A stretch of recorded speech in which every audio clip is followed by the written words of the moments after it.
Pemirsa, Anda masih bersama kami di Lintas Banua Sepekan.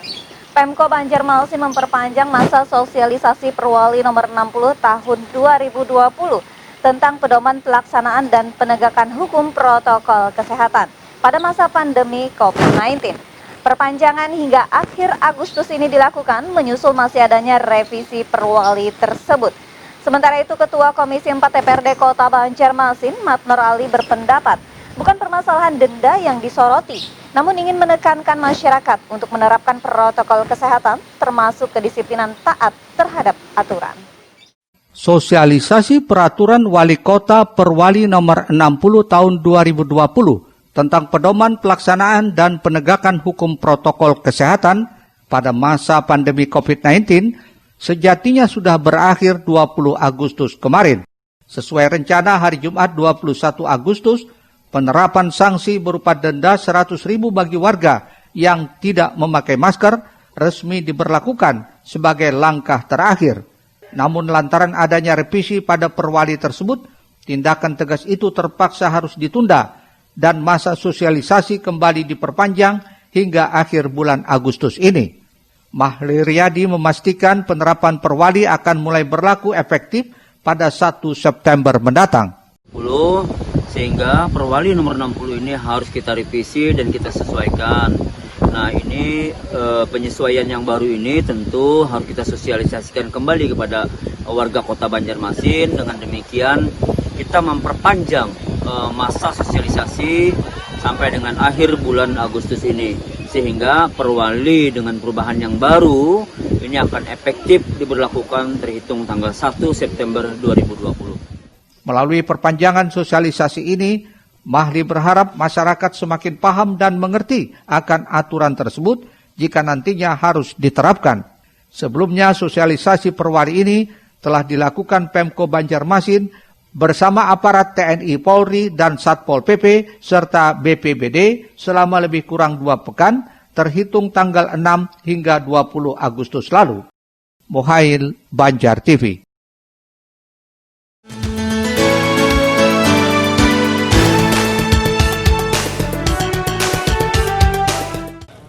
Pemko Banjarmasin akan menerapkan pemberlakuan sanksi terhadap pelanggar protokol kesehatan, termasuk bagi warga yang tidak menggunakan masker saat beraktivitas di luar rumah. Ini menyusul Perwali nomor 60 tahun 2020 tentang pedoman pelaksanaan dan penegakan hukum protokol kesehatan pada masa pandemi sekarang ini.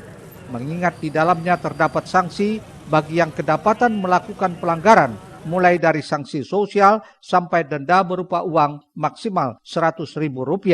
Menanggapi hal itu, Ketua Komisi 4 DPRD Kota Banjarmasin, Matnur Ali, berpendapat bukannya permasalahan denda yang disoroti, akan tetapi ingin menekankan masyarakat untuk menerapkan protokol kesehatan termasuk kedisiplinan warga taat akan aturan. Wajib memakai masker ketika ke rumah-rumah, ya kan? Nah, kemudian lagi dalam sanksinya itu kalau misalnya tidak mau memakai 1 kali misalnya diberikan sanksi sosial, ya harus mengikuti pembersihan apa segala macam. Yang kedua itu misalnya diberi misalnya sanksi atau push up.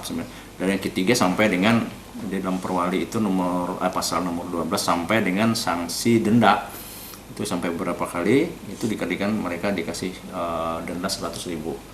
Ya, sebenarnya kita tidak menilai 100.000 atau denda, kita menekankan mereka itu mau mentaati, artinya ketika beberapa kali diberi sanksi dan sosialisasi itu tahu bahwa ketika kita tidak pakai ini, dia merasa terbebani pelanggaran-pelanggaran itu supaya mereka bisa mentaati.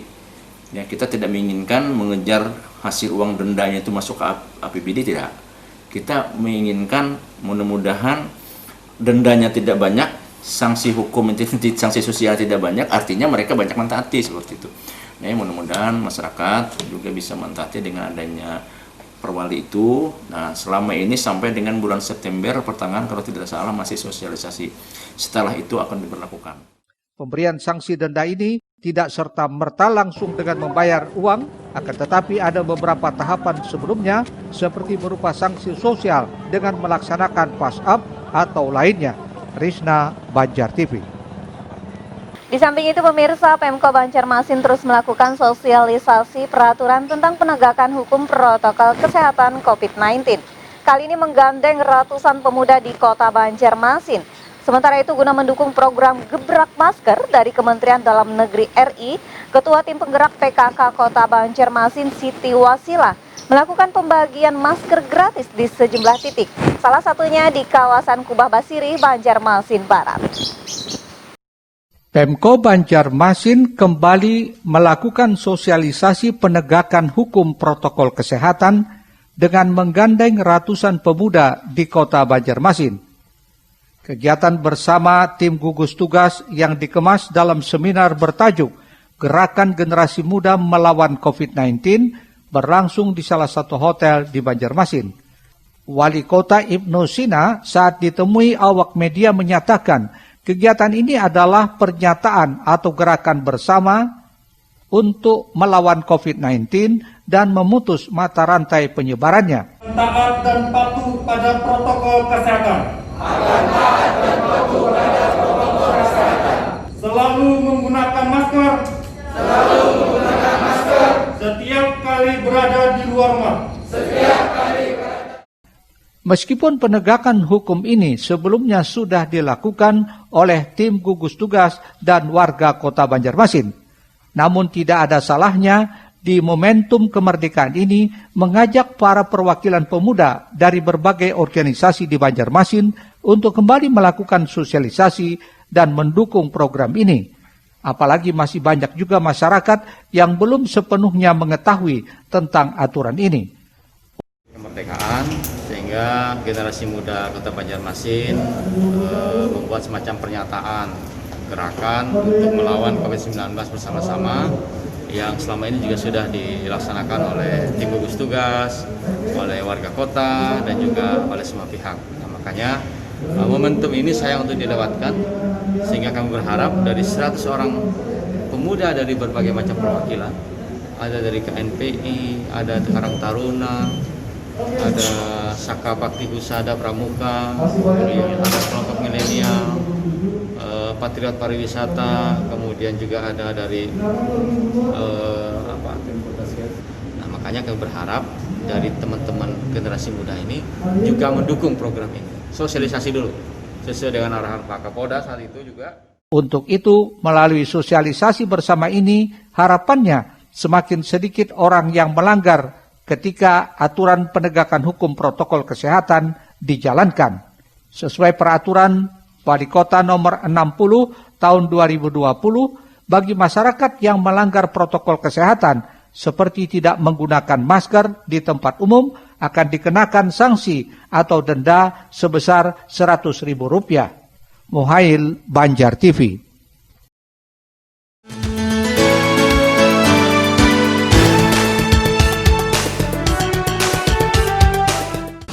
Pembagian masker gratis kepada masyarakat terus dilakukan Ketua Tim Penggerak PKK Kota Banjarmasin. Kali ini menyasar warga di kawasan pinggiran kota seperti di seputaran Kubah Basiri, Banjarmasin Barat. Ketua Tim Penggerak PKK Kota Banjarmasin Siti Wasilah menyatakan pembagian masker gratis ini berasal dari Pemko untuk mendukung program Gebrak Masker Kementerian Dalam Negeri Republik Indonesia. Program ini sudah dimulai sejak 17 Agustus lalu, menyasar beberapa titik di Kota Banjarmasin, dan kali ini giliran warga seputaran Kubah Basiri, Banjarmasin Barat.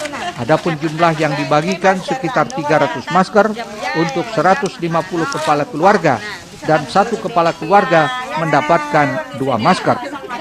Maskernya lah, ini biasa di rumah lah. Ya. Anu Pak, tempelannya mana? Nah, assalamualaikum. Nah, lagi bagi-bagi masker. Bagi masker. Ibu Ani lah, Ibu Pasang-pasang saya. Nah, bayar kepala kan. Itu 2 puting tuh. Sekolah kelas berapa? Itu senang kan?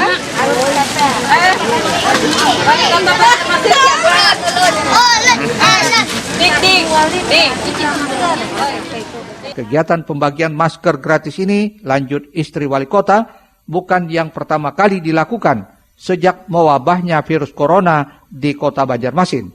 Dan ini adalah serangkaian dari kegiatan gebrak masker yang sudah dilaksanakan dari tanggal 17 Agustus. Ke depan kita terus akan melakukan kegiatan serupa ini, insya Allah akan bisa membagikan sampai dengan 130.000 masker untuk Kota Banjarmasin, tambahan lagi ya. Dari yang sudah dilaksanakan dari awal masa Covid lalu, insya Allah sudah bisa memberikan manfaat untuk sekitar 200.000 lebih masyarakat Kota Banjarmasin. Pembagian masker gratis ini rencananya akan terus dilakukan tim penggerak PKK untuk membantu masyarakat ikut mencegah penyebaran COVID-19 di daerah ini. Mohail, Banjar TV. Ya pemirsa, kita beralih ke informasi lainnya, di mana kali ini mengenai salah satu penunjang daya tarik bagi sektor pariwisata di Kalsel, di mana Gubernur Kalimantan Selatan Sabiri Nur bersama sejumlah alim ulama meletakkan batu pertama pembangunan Masjid Bambu Kiai Haji Abdul Qadir Hasan di Desa Kiram, Kecamatan Karangintan, Kabupaten Banjar. Diharapkan masjid unik ini menjadi salah satu penunjang daya tarik bagi sektor pariwisata di Kalimantan Selatan. Di atas lahan seluas 7.900 meter persegi inilah lokasi pembangunan Masjid Bambu Kiai Haji Abdul Qadir Hasan di Desa Kiram, Kecamatan Karangintan, Kabupaten Banjar. Bangunan 2 tingkat mengambil konsep arsitektur masjid tertua di Kalimantan Selatan, yakni Masjid Sultan Suryansah Banjarmasin, dikombinasikan dengan konsep planting sebagai ciri khas masyarakat Banjar. Desain masjid ini merupakan pemenang pertama dari lomba desain Masjid Bambu Kiram yang dilaksanakan beberapa waktu lalu. Paman Birin memulai peletakan batu pertama pembangunan masjid, diikuti Kiai Haji Wildan Salman dan Ketua DPRD Kalsel Supyan Haka, serta ulama lainnya setelah sebelumnya melaksanakan pengukuran penentuan arah kiblat. Nama Masjid Kiai Haji Abdul Qadir Hasan diambil sebagai penghormatan terhadap ulama asal Martapura yang juga dikenal sebagai Tuan Guru Tuha. Bambu karena di daerah ini banyak bambu. Ya, bambu adalah pohon yang apabila kita berada di bawahnya itu terasa sangat sejuk. Karena ternyata bambu itu banyak mengandung air. Bambu punya nilai sejarah bagi bangsa ini, ya kan? Untuk penamannya? Orang cerita bambu Belanda penjajah itu lari terbit-bit hanya dengan sebilah bambu runcing. Kenapa penjajah terbit? Bilangnya karena sakit bener aja. Nah itu bambu filosofinya luar biasa bagi bangsa ini. Ya, Masjid Bambu ini dimulai dari tahun 2018, di mana pada saat itu kita mengadakan sayembara, ada 33 peserta dan 14 desain yang ditawarkan. Dievaluasi oleh tim ahli pada saat itu, kemudian ditunjuklah desain yang ini yang jadi menang. Kemudian di 2018 itu kita buat detail desain selesai di akhir tahun, dan baru di 2020 kita mulai pembangunan. Alhamdulillah awal Agustus sudah kontrak. Dan desain Masjid Bambu ini itu strukturnya tiang panjang masih menggunakan tiang panjang minivel beton dengan kedalaman 18 meter. Kemudian struktur kolom balok dia menggunakan baja, kemudian nanti baru variasinya dilapis dengan bambu. Apa yang berbeda dari masjid lainnya Pak? Mungkin? Ya, yang pasti di sini ada variasinya bambu, kemudian yaitu ciri khas. Kemudian konsepnya juga model seperti kapal tingkat 2, lantai bawah itu digunakan untuk tempat wudhu, WC dan toilet, lantai atasnya itu digunakan untuk tempat ibadah. Dibangun dengan anggaran 11,9 miliar rupiah dan diproyeksikan pembangunannya memakan waktu 170 hari kerja atau diperkirakan selesai pada bulan Desember 2020 mendatang. Diharapkan masjid unik ini menjadi salah satu penunjang daya tarik sektor pariwisata di Kalimantan Selatan. Ahmad Ramadhani, Banjar TV. Ya pemirsa, masih dalam suasana peringatan Hari Ulang Tahun Republik Indonesia ke-75, Kementerian Hukum dan HAM Provinsi memberikan remisi kepada 4.000 warga binaan dan anak didik lapas di sejumlah lembaga pemasyarakatan yang ada di Kalsel. Remisi ini diberikan sebagai bentuk apresiasi pemerintah atas perubahan perilaku warga binaan selama menjalani masa tahanan. Gubernur Kalimantan Selatan Haji Sabiri Nur menyerahkan secara simbolis SK remisi kepada warga binaan di kantor Lapas Banjarbaru. Sebanyak 4.408 orang warga binaan dan anak didik lapas di wilayah Provinsi Kalimantan Selatan mendapatkan remisi umum pada HUT Kemerdekaan Republik Indonesia ke-75 dari Kementerian Hukum dan HAM Kalimantan Selatan. Dari jumlah tersebut, 206 orang diantaranya dinyatakan bebas. Remisi ini diberikan sebagai bentuk apresiasi pemerintah atas perubahan perilaku warga binaan selama menjalani masa tahanan. Di samping, sebagian besar kondisi lembaga pemasyarakatan di Kalsel yang melebihi ambang kapasitas, meskipun kondisi lapas di Kalsel sejauh ini masih kondusif. Sementara itu, kasus yang paling banyak terpidana yakni penyalahgunaan narkoba, sedangkan untuk kasus terpidana korupsi, remisi akan diberikan apabila memenuhi persyaratan yang berlaku. 206. Kalau yang ininya yang remisi umumnya 4.400 ini. Kalau sekasus itu Pak didominasi masih kasus apa sih Pak dari catatan? Ya jelas narkoba. Angka narkoba kita 67%. Sekasel. Jadi masih sangat tinggi dan ya itulah prihatin karena tingginya. Ya tentu ini kan namanya penghargaan dari pemerintah ya. Sudah diberikan karena perlakuan baik, memenuhi persyaratan. Saya berharap kelonggaran mendapatkan remisi ini betul-betul dijadikan untuk perubahan perilaku. Kalau yang sudah bebas di luar ya jangan sampai melanggar hukum lagi. Meskipun sekarang zaman susah ya karena ada pandemi ini kan. Mengucapkan selamat kepada warga binaan yang hari ini mendapatkan remisi. Dengan adanya remisi mereka bisa keluar, bisa bebas, bisa ketemu keluarga lagi ya. Dan tentu saja kita berharap tempat seperti ini saya berharap berkuranglah penghuninya. Nah oleh karena itu mudah-mudahan ada kesadaran kita semua betapa kita kalau menjalani kehidupan bakalan ketemu persoalan berkaitan dengan pidana, kita sedikit bersabar ya kan, ya, hidup ini kan pasti susah, suka duka. Saat ini, jumlah total penghuni lapas di Kalsel sebanyak 9.186 warga binaan. Separuh diantaranya berhak menerima remisi umum setelah memenuhi persyaratan yang berlaku. Ahmad Ramadhani, Banjar TV. Selanjutnya kita simak momen meriahkan HUT Kemerdekaan RI ke-75 setelah pariwara berikut ini.